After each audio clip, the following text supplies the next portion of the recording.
Obviamente eu ressalto isso no meu dia a dia, que a prova é o momento mais importante do processo. Por que eu afirmo isso, né? Porque tem uma máxima no direito que diz o seguinte, que não basta ter o direito, né? Para ter êxito em uma determinada ação, não basta ter o direito. É necessário provar. Quem tem o direito e não prova, na verdade, é a mesma coisa que não ter o direito. Então, essa é uma máxima que a gente deve carregar muito para mostrar efetivamente a importância da prova no processo. A prova, na verdade, ela tem um objetivo muito claro, que é convencer o juiz. É sempre preciso lembrar que o direito o juiz conhece. Então, a parte cabe a prova, né? Bom, existem alguns mitos no processo do trabalho que são muito interessantes e que a gente precisa derrubar, né? Então, assim, ok, partimos da ideia de que prova nada mais é do que o meio apto no processo para convencer o juiz, para demonstrar ao juiz que a parte detém o direito. No processo do trabalho, o princípio que rege a atuação do juiz na prova é a mesma do processo civil, ou seja, persuasão racional, o livre convencimento motivado, aquele que está no artigo 370 do Código de Processo Civil. O artigo 371. O juiz apreciará a prova constante dos autos, independentemente do sujeito a que tiver promovido, e indicará a decisão as razões da formação do seu convencimento. Aqui eu gostaria de iniciar esse tópico e falando daquilo que eu considero um vício, um erro, um equívoco que se comete e que usualmente se comete quando se fala em provas e processo do trabalho. Existe uma certa lenda urbana, vamos denominar assim, no qual o empregado entra com uma ação trabalhista e simplesmente alega, o reclamado, que é o empregador, tem que se virar para comprovar o contrário, e se o empregador não conseguir comprovar, ele vai perder a ação e o empregado sairá vitorioso, né? Isso a gente vê muito, ou ouve muito, nos meios corriqueiros, assim, nos meios sociais, né? No dia a dia. E até mesmo, por vezes, na academia. Isso é um equívoco, tá? Então, na verdade, as regras sobre prova no processo do trabalho elas são muito claras e são muito objetivas. Aliás, com a reforma trabalhista e essa atualização, vamos dizer assim, nas regras processuais, a gente trouxe para a redação do artigo 818 a mesma redação do Código de Processo Civil. De outra forma, também é importante a gente dizer que apesar de ainda existir uma certa posição minoritária, eu inclusive já me deparei com isso em sentenças, mas não creio que isso seja a forma mais correta de interpretar, é que o princípio do indúbio pro operário não é um princípio de provas, é um princípio de direito material e não de direito processual. Então não é na dúvida se julga a favor do empregado. Não, na dúvida se julga de acordo com as regras processuais atinentes ao instituto jurídico da prova. Tá? Então eu gostaria de fazer essas considerações e deixar elas bem claras, assim, já de início. Né? Bom, as regras processuais atinentes às provas, como eu adiantei antes, elas são as mesmas do processo civil. Quem tiver uma CLT aí, abra no artigo 818. Obviamente, como eu adiantei antes, o artigo 818 tem agora a mesma redação do Código de Processo Civil e ele claramente, derrubando assim essa lenda que cerca a prova no processo do trabalho, divide a questão probatória da seguinte forma: o ônus da prova incumbe, ao reclamante quanto ao fato constitutivo de seu direito, ao reclamado quanto à existência de fato impeditivo, modificativo ou extintivo do direito do reclamante. Então, por exemplo, vamos ver, trabalha em jornada insalubre, ou trabalha em jornada extraordinária. Né? Incumbe, de regra, incumbe ao autor comprovar que trabalhou em jornada extraordinária. Isso de regra, né? Porque o artigo 818 assim fala. Quando a gente fala em fatos impeditivos, modificativos ou extintivos do direito do autor, no caso, por exemplo, que um autor que ingressa com uma ação trabalhista pedindo verbas rescisórias, mas na qual o reclamado demonstra que elas são indevidas em razão de que ele foi demitido por justa causa. Né? Ele entra com uma ação, por exemplo, alegando que foi demitido sem receber as verbas rescisórias. E o reclamado, então, demonstra que essas verbas não foram pagas em razão do motivo da despedida, né? Despedida por justa causa, e não teve acesso ao FGTS e outras verbas rescisórias pertinentes à espécie. Então, vejam, colegas, as questões do ônus da prova, elas estão bem divididas no artigo 818. Eu deixo aqui, deixo bem claro o parágrafo 1º, a parte, para que a gente analise na sequência do nosso estudo. Bom, se eu pudesse analisar a prova a partir de princípios, eu poderia dizer que um dos princípios mais importantes do processo da prova é o princípio da necessidade. A prova é necessária ao processo, quer dizer, não basta fazer alegações, é necessário provar essas alegações. Então, esse primeiro princípio que eu destaco no que diz respeito à prova é o princípio da necessidade, ou seja, a obrigatoriedade da prova de acordo com as regras do 818 da CLT. Um segundo princípio também, que é muito importante, é o princípio da unidade, tá? O princípio da unidade da prova, ele é um princípio muito importante porque ele determina que a prova seja analisada no seu conjunto. Então, quer dizer, é o conjunto probatório que deverá ou não convencer o juiz. Né? Às vezes, a gente tem, por exemplo, num processo, uma prova pericial, né? E prova testemunhal. E às vezes uma prova testemunhal, ela é dissonante das outras provas, dos outros meios de prova produzidos nos autos. O que nós temos aqui? Então, quando o juiz vai explorar as razões da sua decisão, do seu convencimento, ele tem que estar atento à unidade da prova. Afinal de contas, o que o conjunto probatório disse a respeito da lide?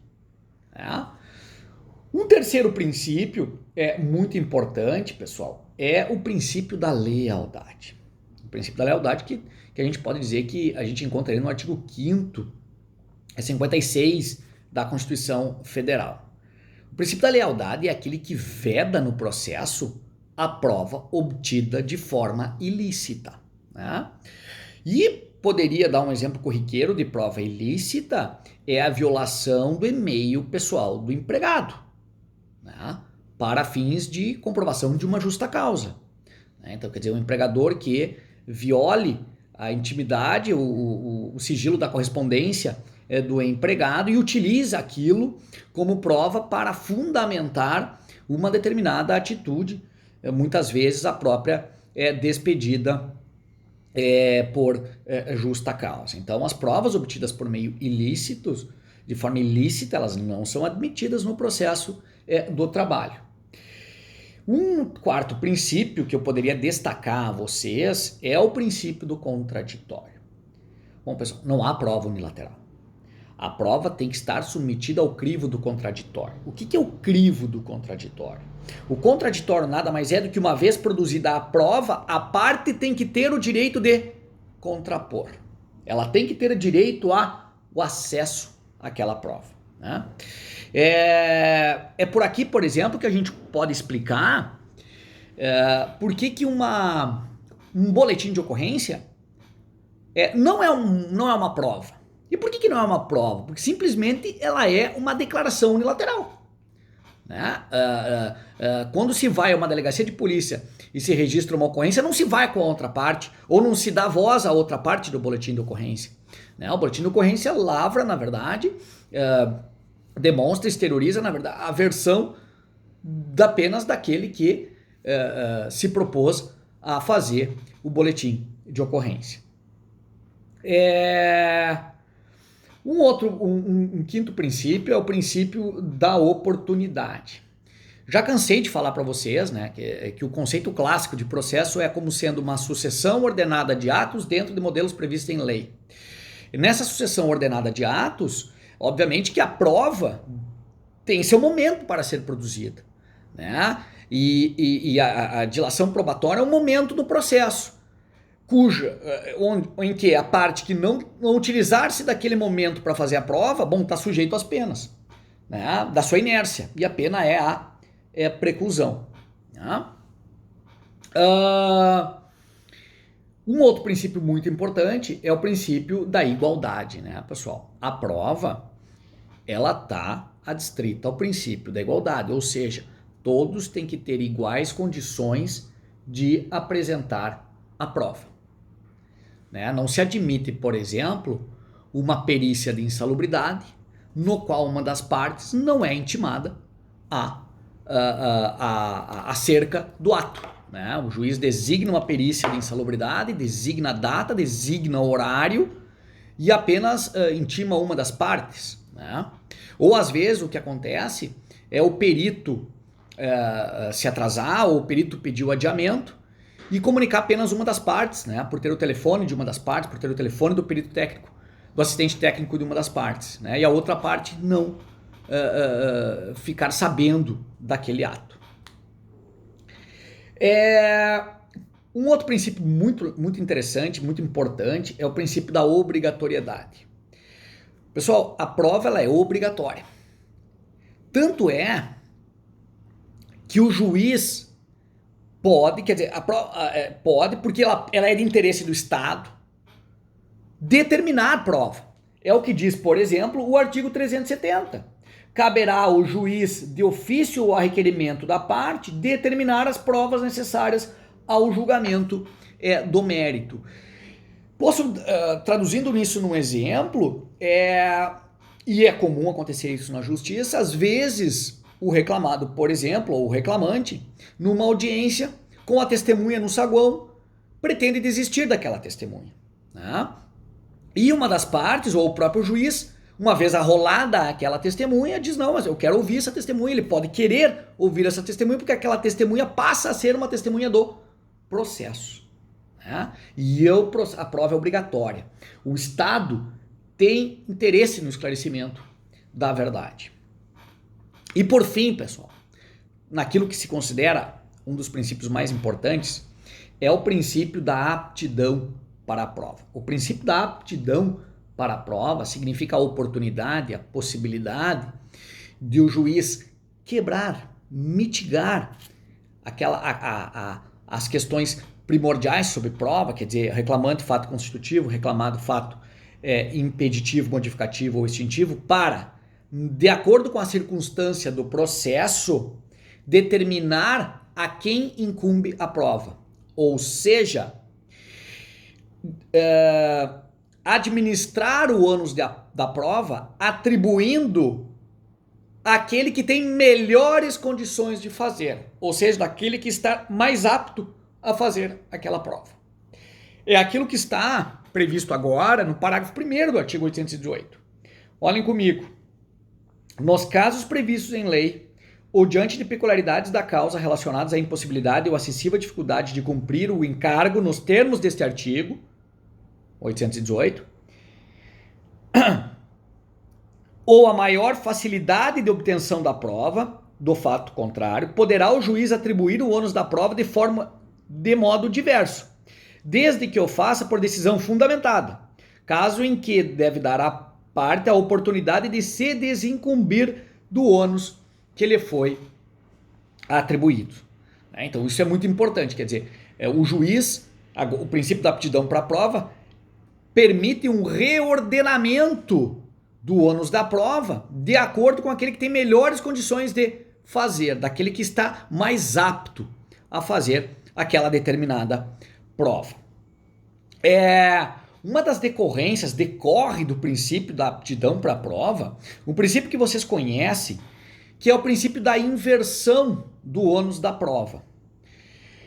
Aqui nós temos que fazer uma pausa para lembrar que quando a gente, assim, na primeira ordem, quando a gente observa o princípio da inversão do ônus da prova, a gente necessariamente liga com o Código de Defesa do Consumidor, lá no artigo 6º, inciso 8º do Código de Defesa do Consumidor, que positivou a figura da inversão do ônus da prova. Eu costumo brincar com os meus colegas que dão aula de direito do consumidor que eles se apropriam do Instituto do Processo do Trabalho. Por quê?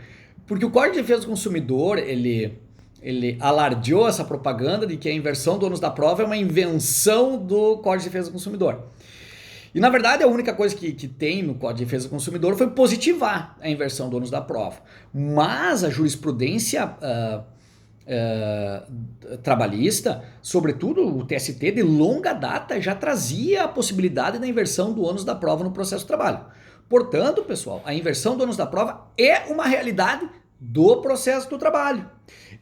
Eu posso mostrar para vocês como exemplo clássico de inversão do ônus da prova, a súmula 338, nos incisos 1 e 3. Vejam só, é o ônus do empregador que conta com mais de 10 empregados o registro de jornada de trabalho na forma do artigo 74, parágrafo 2º da CLT. Nada demais. O artigo 74, parágrafo 2º da CLT, ele diz que, agora alterou um pouquinho a redação, né, pela quantidade de empregados, mas ele diz que o empregador deve controlar a jornada dos seus empregados, de alguma forma, ou por controle manual, ou por controle eletrônico, ou enfim, pelos meios que estão previstos, né? E ele não fazendo isso, existe uma penalidade. E qual a penalidade? A penalidade é a presunção relativa de velocidade da jornada de trabalho. Ou seja, o empregador que não anexar, imaginamos o seguinte, pensem comigo, o empregado ingressa com uma ação trabalhista pleiteando horas extras. Uma empresa lá que tem 50 funcionários. O empregador, então, o que ele deve fazer? Deve apresentar os cartões pontos no processo, dizendo, olha, nada disso. A jornada dele está nos cartões pontos. E aí o que nós temos a respeito do ônus da prova? Do encargo de provar. De acordo com o artigo 818, o autor vai ter que provar pelos outros meios de que aquela jornada no cartão ponto não é verdadeira, né? E que a jornada verdadeira é aquela que ele reclama na petição inicial e que ele deverá utilizar-se de outros meios de prova para convencer o juiz. Se ele não fizer isso, se o empregador não juntar no processo os cartões ponto, porque ele é obrigado a ter, nesse nosso exemplo, tem 50 empregados, presume-se, e a presunção é relativa, obviamente, né? Porque admite-se prova em contrário, a presunção é relativa de que a jornada de trabalho da inicial é verídica, a qual pode ser elegida por prova em contrário. Quer dizer, o empregador, ele tinha um meio ordinário de provar que aquela jornada da inicial não é correta. Qual era o meio ordinário? Junta os cartões pontos. Juntando os cartões pontos, o encargo não é dele, o encargo é do autor de comprovar as horas extras. Como ele não juntou, aquele encargo que antes era do autor passa a ser do réu, porque a jornada da inicial tem presunção relativa de veracidade. E o empregador vai ter que provar por outros meios de que não assiste razão ao reclamante. No inciso 3º, nós indicamos claramente a inversão do ônus da prova também. Agora, em outra circunstância, ainda que junte os cartões pontos, mas observe, os cartões de ponto que demonstrem horários de entrada e saída uniformes serão inválidos como meios de prova, invertendo-se o ônus da prova. O que é o cartão ponto uniforme? É o famoso horário britânico, quer dizer, o empregado trabalhou 8 anos na empresa, o empregador junta os cartões pontos em que há a identidade de horário, quer dizer, todo dia ele batia às 8, saía ao meio-dia, batia às 2 da tarde, saía às 6 da tarde, de forma britânica, quer dizer, é óbvio que aquele cartão ponto não corresponde à realidade, porque é impossível que o empregado durante tanto tempo registrasse os horários sempre da mesma forma, na mesma hora e no mesmo minuto. né? O horário britânico. Então esses não gozam de presunção de validade, inverte o ônus da prova, considera-se aqueles cartões como inexistentes e o empregador vai ter que se virar para, como de outra forma, comprovar que não assiste razão ao autor. Então nós temos, claro, aqui exemplos de inversão do ônus da prova. Então lembrando, né, pessoal, o princípio que rege o Instituto da Prova é o princípio da aptidão para a prova, que permite então o juiz distribuir a prova de acordo com quem tem melhores condições de fazer, e decorre inclusive do princípio da aptidão para a prova a inversão do ônus da prova, a mesma do artigo 6º, inciso 8º do Código de Defesa do Consumidor, aplicável ao processo do trabalho. Como exemplo, nós vimos aqui, tratamos da súmula 338 do TST. Bom, e poderia aqui também, para finalizar, falar de outras súmulas que tratam de prova no processo do trabalho. Destaco especialmente a súmula 16, né, que fala da presunção de notificação 48 horas depois de sua postagem. A súmula 6 do TST, inciso 8º, que é do empregador, o ônus da prova de fato impeditivo, modificativo ou extintivo da equiparação salarial, lembre-se do Instituto da Equiparação Salarial. A súmula 460, que fala do vale transporte, que diz que é do empregador, ônus de comprovar que o empregado não satisfaz os requisitos indispensáveis para a concessão do vale transporte. E até mesmo a súmula 461, que trata do FGTS, dizendo que é do empregador ônus da prova em relação à regularidade dos depósitos de FGTS, pois o pagamento é fato extintivo do direito do autor. Tá? Bom, então essa é a questão, a parte introdutória do Instituto Jurídico das Provas. Na nossa aula presencial pelo Google Meet, nós trataremos então dos meios de prova no processo do trabalho. Tá bem, pessoal? Eu fico por aqui, um abraço e até o nosso próximo encontro.